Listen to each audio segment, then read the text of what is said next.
Hello tout le monde, j'espère que vous allez bien. Je suis ravie de vous retrouver aujourd'hui dans une nouvelle vidéo dans laquelle on ne va pas parler de lecture, mais on va parler de coloriage. J'ai beaucoup ralenti mon rythme de coloriage lorsque Louise est arrivée dans nos vies, forcément. J'ai eu moins de temps devant moi pour m'adonner à mes différents loisirs. Et là, tout récemment, je suis en pleine période de préparatifs des cadeaux de Noël pour les uns et pour les autres. Je suis aussi en train de faire le calendrier de l'Avent de Marius. Donc finalement, il ne me reste plus beaucoup de temps libre par jour pour m'adonner à cette passion du coloriage. Donc j'avance tant bien que mal, par-ci, par-là, et je passe surtout un temps fou sur chacun de mes colos pour les avancer et puis pour bien sûr les terminer. Je vais quand même vous montrer une petite dizaine de coloriages que j'ai pu effectuer. 10 colos en fait, c'est ce que je me donne comme chiffre pour pouvoir vous tourner une vidéo de ce type. Voilà.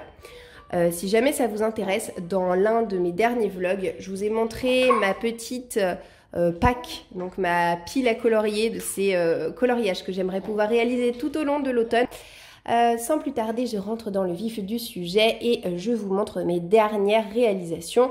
Bien entendu, comme d'habitude, si ce sujet ne vous intéresse pas, si vous ne partagez pas ce goût et cette passion du coloriage, s'il vous plaît, passez votre chemin. Ne vous infligez certainement pas la peine de voir du contenu qui ne vous intéresserait pas pour le simple petit plaisir coupable de mettre un pouce vers le bas. J'aime bien commencer mes vidéos coloriage en vous montrant l'album des grands classiques de Disney chez Hachette, c'est les coloriages mystères, tout simplement parce que c'est des colos qui vont vite et que j'aime bien faire de temps en temps pour entrecouper une fois que j'ai terminé des colos qui m'ont demandé bien plus de technique et bien plus de concentration. J'en ai pourtant pas fait tant que ça en l'espace de 4 mois. J'en ai fait que 2, mais je vais tout de suite vous les montrer. Donc le premier colo mystère que j'ai réalisé, c'est Rookie du dessin animé, bien entendu Rox et Rookie. Comme d'habitude, alors je dis comme d'habitude, mais en même temps, vu que c'est un type de vidéo que je réalise tous les quelques mois, vous avez le temps d'oublier d'une vidéo à une autre, mais j'ai encore une fois utilisé les Zenacolor.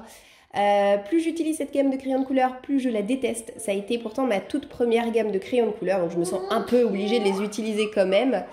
Elle a tout de même l'immense avantage, cette gamme de crayons de couleur là, d'être très peu chère et de proposer plein de coloris différents, puisqu'il y a une centaine de crayons de couleur. Mis à part ça, ce sont des crayons de couleur qui sont extrêmement secs et qui se travaillent très mal entre eux. Ils ne se mélangent vraiment pas bien du tout et la pigmentation est assez faible. Donc c'est très souvent frustrant de colorier quoi que ce soit avec. Je les estompe toujours avec de l'essence sans odeur. Quoique là j'ai un petit peu lâché l'essence qui coûte pas mal cher pour du White Spirit déminéralisé et désodorisé. Et j'utilise donc un feutre noir de Faber-Castell pour faire tous les contours du personnage ou des petits animaux. Quant au dernier coloriage mystère réalisé, eh bien c'est tout simplement celui-ci, vous l'aurez certainement reconnu, il est issu du dessin animé Toy Story. Je passe ensuite à l'album des vitraux, toujours chez Hachette, les vitraux Disney, un album très grand, hein. Vous voyez ma main juste à côté pour vous donner un petit peu l'échelle. Mais c'est un album que j'adore et comme pour les mystères, c'est un album dans lequel c'est mon cher et tendre qui me choisit le coloriage à réaliser. Et celui que je vais vous montrer, je l'ai commencé juste avant d'accoucher et je l'ai terminé bien de retour à la maison. Alors c'est vraiment pas fait exprès, mais là aussi il est issu du dessin animé Toy Story puisque c'est Buzz l'éclair. C'est un vitrail qui m'a au départ pas du tout inspiré. Je ne savais vraiment pas de quelle manière j'allais faire les planètes, de quelle manière j'allais faire ces espèces de... Je sais même pas comment appeler ça, ces espèces de spirales. Et mon ciel comme ça de l'espace. Mais bon, finalement, je trouve que je m'en suis pas trop mal sortie. Je viens d'enlever ma plante pour que vous ayez un petit peu moins de reflets, un petit peu moins d'ombre. À chaque fois que je vous tourne ce type de vidéo, c'est un peu le casse-tête. Où est-ce que je vais me mettre dans la maison pour pouvoir bien vous montrer les colos? Surtout que là, je vous filme avec aucune lumière artificielle. J'ai pas sorti mes spots comme je le fais habituellement avec les vidéos livresques pour que vous ayez une lumière la plus naturelle possible. Alors, niveau crayon de couleur, on est encore sur les Zenacolor. Mais franchement, je trouve que ça fait plutôt pas mal. Il n'y a que le noir. Le noir, il vient des Polychromos. Parce que j'ai vraiment une sainte horreur du noir des Zenacolor. Et alors, je suis venue mettre, est-ce qu'on le verra? Je ne suis pas sûre. Je suis venue mettre, ah si, là on le voit bien, vous voyez le reflet métallisé sur toute la partie noire du colo. Je suis venue mettre du Sparkle de la marque Spectrum Noir. Et je trouve que le rendu est vraiment, ma foi, très satisfaisant. J'ai aussi colorié dans le Fairy Tail Princess Coloring Book. C'est un album que j'adore, qui met en scène des portraits, exclusivement des portraits de princesses et de méchantes des différents dessins animés Disney. Et la particularité, c'est qu'à chaque fois, on a des énormes yeux très ronds bordés de cils. Je trouve ça vraiment magnifique. L'illustratrice, c'est, il me semble, Mystic Art Mirror. Elle a réalisé plusieurs albums. J'ai envie d'en avoir plein, surtout qu'ils ne coûtent pas très cher. Mais en tout cas, pour le moment, j'essaie de rester raisonnable et je me cantonne à celui-ci que je me suis procuré il y a déjà plusieurs mois de ça, si c'est pas d'ailleurs il y a au moins un an, sur sa boutique Etsy. C'est mon troisième coloriage dans cet album que je vais pouvoir vous montrer. Pour rappel et pour le plaisir, je vous montre les deux précédents. Il y avait la Reine de cœur dans Alice au Pays des Merveilles. Il y a aussi eu Réponse. Et comme je réalise cet album dans l'ordre, je vous montre maintenant Mérida du dessin animé Rebelle. Le fond est réalisé au Neocolor 2. C'est franchement pas un matériel que j'utilise avec grand plaisir parce que je le trouve assez difficile à appréhender, mais j'essaie de faire tous mes fonds de cet album au Neocolor 2 justement dans le but de m'entraîner. Et autrement, tout le reste du portrait, cheveux, vêtements, peau inclus, eh bien c'est réalisé au Polychromos et je suis hyper satisfaite de ce coloriage là. Plus j'avance dans le coloriage et plus j'essaie de travailler mes effets d'ombre et de lumière, c'est pas toujours facile. Lorsque j'ai commencé le colo, je faisais beaucoup les ombres mais pas du tout les lumières, alors que c'est vraiment ce qui met en valeur le coloriage. Donc voilà, j'essaie d'améliorer un petit peu tout ça. J'ai essayé aussi de travailler la peau plus soigneusement que ce que j'ai l'habitude de faire, donc en faisant là aussi des effets de lumière dans le cou, sur les épaules, la clavicule. J'ai essayé aussi de la maquiller, je trouve que ça fait vraiment chouette de cette façon-là. Et j'ai essayé d'apporter un soin tout particulier au roux de sa chevelure, donc avec différentes teintes de rouge et de orange. Comme je réalise, j'ai pu vous le dire il y a un instant, ces coloriages dans l'ordre, et bien le prochain ce sera Ariel et Polochon. C'est un coloriage que je trouve là encore une fois magnifique, qui m'inspire beaucoup. Et le challenge pour moi ce sera le fond, puisque j'ai déjà fait le fond précédent en bleu au Neocolor et que je possède la boîte moyenne, donc j'ai pas non plus une tonne de teintes de bleu voilà, à ma disposition. J'aimerais faire un fond qui soit quand même un petit peu différent du précédent. Je passe à l'album suivant et au Rita Berman. Là je vais vous montrer deux albums différents de Rita Berman. C'est une illustratrice aussi que j'aime beaucoup et j'ai presque tous ses albums sur les saisons. Il me manque, il me semble, que celui de l'hiver. Et j'aimerais aussi beaucoup me procurer tantôt son album sur les petites bêtes. Donc là, son album du printemps. Donc du coup, je l'ai réalisé bien entendu au printemps. C'est donc un colo qui remonte un petit peu. On va se centrer sur la page de droite puisque la page de gauche a fait l'objet eh bien d'un petit blablatage de ma part lors d'une précédente vidéo coloriage terminé. Donc la page de droite, c'est un joyeux mélange de Giotto Stil Novo et de Albrecht Dürer dans leur version aquarellable. C'est pas un coloriage dont je suis particulièrement fan, dont je suis particulièrement fière. Lorsque je le regarde, je me dis, ouais, il est assez moyen finalement. C'est sûr que je le voulais avec des couleurs pétantes et là pour le coup, eh bien oui, on y est, hein, ça, il n'y a pas de souci. Il pète aux yeux. Maintenant, mes nuages, je me dis mais pourquoi je les ai fait comme ça? Ils sont vraiment pas très beaux. Je voulais leur donner un aspect un petit peu cotonneux. Et je trouve que j'y suis pas forcément bien parvenue. Il aurait fallu que je mette un petit peu de peinture, je pense. Mon oiseau, on se demande ce que c'est que cet oiseau. On dirait un énorme poussin échoué sur une branche. Il est horrible. Finalement, il n'y a que les petites maisons que j'aime beaucoup. Et puis certaines de mes fleurs.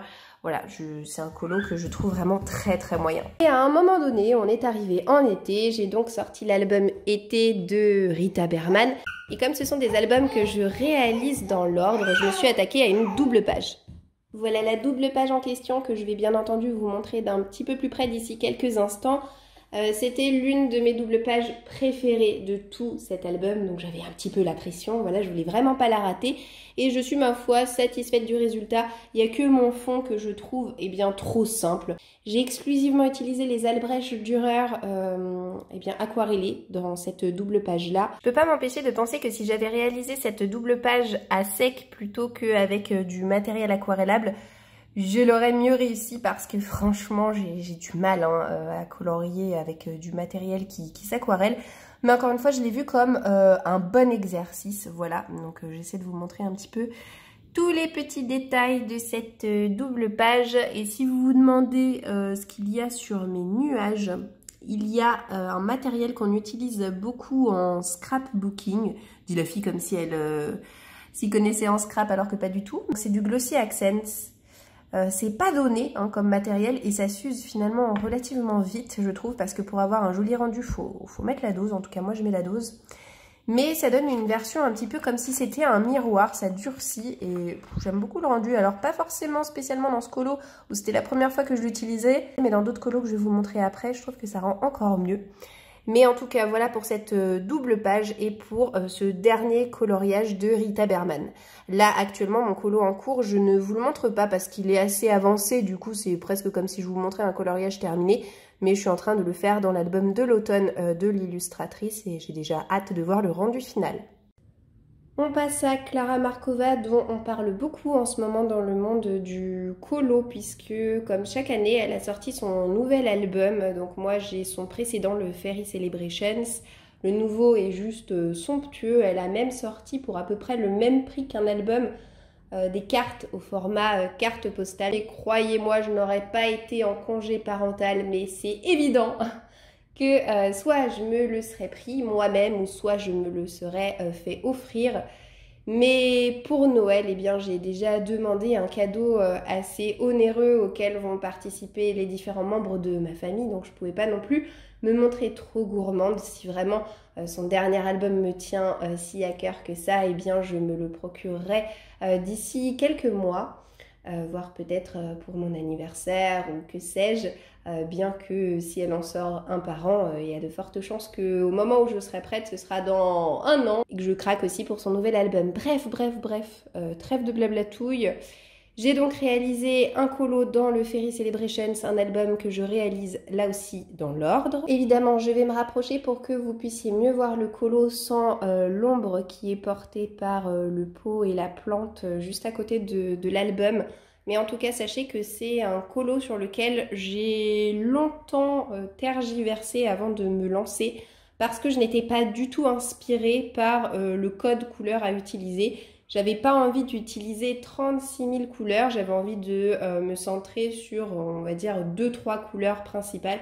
Et je m'y suis d'ailleurs tenue. Et je suis vraiment super contente du résultat. Je prends toujours beaucoup de temps pour réaliser les colos de Klara Markova parce que ce sont des coloriages qui sont extrêmement détaillés. Et comme c'est un album que j'aime énormément, je veux vraiment pas me foirer. Donc voilà, je suis encore plus précautionneuse que d'habitude. Voilà le coloriage d'un peu plus près. Il est entièrement réalisé au Polychromos. Il faut dire que c'est ma gamme de crayons de couleur que je possède et que je préfère. Donc voilà, je ne pouvais que utiliser cette gamme-là.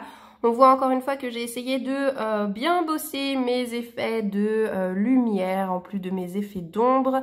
Donc c'est vrai que ça rend vraiment quelque chose de sympa. J'aime particulièrement mes petites fleurs toutes bleues. Et j'ai aussi utilisé pour les ailes du lapin et de la fée cette espèce de poudre métallisée. Et voilà, et donc je vous montre tout de suite la prochaine illustration qu'il va falloir que je mette en couleur. Ça va être celle-là et là aussi on est sur un colo qui est pas mal chargé. Allez, je passe à l'album suivant. J'ai donc jeté mon dévolu ensuite sur le Nice Little Tone, le tome 4. Avant, je disais que c'était le seul album de Tania Bogema que je possède. Et en réalité, maintenant, j'en ai un en plus que je vais vous montrer après. Mais j'avais envie de quelque chose de beaucoup plus simple et de beaucoup moins prise de tête après le Klara Markova. Donc je me suis penchée sur une petite illustration sans prétention, avec encore une fois un album que je réalise dans l'ordre. Et ici, pour le fond, j'ai utilisé des pastels secs. Je ne sais plus trop la marque de mes pastels secs. J'avais acheté plusieurs pastels dans mon Cultura il y a peut-être 2 ans de ça. Je crois que c'est la marque Monali, il me semble. Donc pour faire une espèce d'effet terrier. J'ai utilisé un mélange de Giotto Stil Novo et de Polychromos. Et là, typiquement, sur le miroir, on a encore du Glossy Accent. Donc je trouve qu'à la caméra ça rend vraiment pas pareil qu'en réalité, mais je vous assure que ça fait une espèce de protubérance assez sympa. Enfin voilà, ça fait vraiment un effet, un effet miroir. Donc pour la partie salle de bain, j'ai refait pareil. Dans la cuisine, j'ai fait en fait comme si c'était une ardoise. Et bien ma foi, voilà pour ce petit colo. Donc je vais vous montrer le prochain qui sera à réaliser tantôt. C'est cette illustration-là et j'ai déjà quelques idées pour les couleurs que je vais pouvoir y mettre. J'ai eu ensuite envie de réaliser un colo bien automnal et j'ai complètement craqué sur ce petit album de coloriage-là qui coûtait vraiment 3 francs 6 sous. Donc c'est le Magical Colors of Fairies de Angela Gonzalez. On a plein de coloriages automnaux à l'intérieur. Ça en est vraiment bourré, on a plein de champignons. Plein de glands, plein de châtaignes, plein de feuilles et on a surtout des petits animaux qui ont des énormes yeux et je trouve ça hyper mignon. J'ai eu l'embarras du choix, je me suis décidée un petit peu au pif pour le coloriage à réaliser. Et j'ai donc choisi de mettre en couleur ce coloriage-là. Je vous le montre évidemment de plus près. Pour le fond, on est sur des crayons pastels. Alors c'est pas mes pastels secs habituels, mais c'est vraiment des crayons pastels de la marque Conté à Paris que j'ai acquis assez récemment. Je suis venue ensuite faire des petites bulles avec ma gomme électrique pour faire un petit effet de lumière. Je suis aussi venue parsemer mon fond de poudre d'or que j'ai humidifié au préalable avant de venir gratouiller avec une brosse à dents. Donc j'aime énormément les couleurs que j'ai utilisées. Ce coloriage, il est fait au Polychromos avec que des teintes évidemment très automnales. Et je le trouve franchement assez réussi. Donc je suis vraiment très très contente de ce coloriage-là. Et puis comme je vous dis, les petites bestioles, elles ont des énormes yeux. C'est juste ultra ultra mignon. Et c'est finalement un colo qui va assez vite à faire parce qu'il y a quelques éléments et puis le fond à mettre en couleur. Et je suis déjà impatiente à l'idée de pouvoir faire une autre illustration. Donc voilà, je ne sais pas du tout ce que je vais pouvoir mettre en couleur prochainement. Mais vous voyez, c'est que des petites illustrations comme ça. Et on arrive finalement à mon dernier album. Là aussi, c'est une acquisition récente. C'est le Nice Little Tone spécial Halloween qui est sorti cette année. J'aime absolument tous les dessins qui sont à l'intérieur et là pour le coup c'est pas un album que j'ai envie de réaliser dans l'ordre. D'ailleurs pour choisir l'illustration que j'ai coloriée, eh bien je l'ai soumise à un petit vote sur Instagram. J'avais 2 colos entre lesquels mon cœur balançait et finalement eh bien mes abonnés Insta ont choisi à ma place et ça m'a très bien arrangé comme ça. Le colo en question que je vais vous montrer de plus près, c'est celui-ci. C'est cette espèce de grosse citrouille avec des ailes en peau. J'ai énormément apprécié le faire et je le trouve assez réussi. Pour le fond, j'ai utilisé les Neocolor 2. J'avais envie de faire un fond nuit pour que ça fasse un petit peu plus creepy. J'ai utilisé autrement les Polychromos et les Giotto Stil Novo. J'ai essayé de faire un petit effet herbe comme je le pouvais. Hein. Je ne suis pas une grande professionnelle de l'effet herbe. Alors ce qui n'est pas facile pour moi et que j'ai essayé de travailler un petit peu, d'ailleurs je me rapproche pour mieux vous montrer, dans ce colo, c'est d'essayer de faire une lumière qui descende comme ça et d'essayer de faire des reflets de lumière là. Mais c'est pas évident, hein. Franchement, j'ai pas du tout la prétention de dire que c'est réussi. Mais voilà, je suis contente de ma citrouille, je suis super contente de mon cactus. D'ailleurs, on a le copain qui est ici. Coucou le copain. Voilà. Donc bon, un petit colo d'Halloween que je suis bien contente d'avoir réalisé. Ça y est, cette vidéo est maintenant terminée. J'espère qu'elle vous aura plu, qu'elle aura pu vous inspirer, vous inciter à vous remettre à vos crayons de couleur si jamais vous les aviez délaissés. Moi, c'est un loisir que j'aime énormément pratiquer, qui me fait beaucoup de bien, qui me vide la tête, mais qui n'est pas forcément adapté pour moi lorsque j'ai les enfants qui sont à côté de moi parce que je suis constamment sollicitée, constamment dérangée. J'ai toujours très peur que Marius vienne m'embêter, me donner un coup de coude, me faire bouger, etc. et que je fasse des bêtises. D'ailleurs, ce que j'ai oublié de vous dire avec le colo précédent, c'est que Marius a abîmé ce coloriage avec ma gomme électrique. En fait, il a troué le papier et il l'a rayé. Voilà pour mes dernières réalisations. J'espère que vous aurez pris plaisir à regarder cette vidéo. N'hésitez pas à me laisser un petit message parce que vu que c'est pas le genre de vidéo que je tourne très régulièrement, j'ai besoin d'encouragement si vous avez envie d'en voir davantage sur la chaîne. Je vous souhaite en tout cas de passer une très bonne journée et je vous dis à bientôt dans une prochaine vidéo. Ciao, ciao!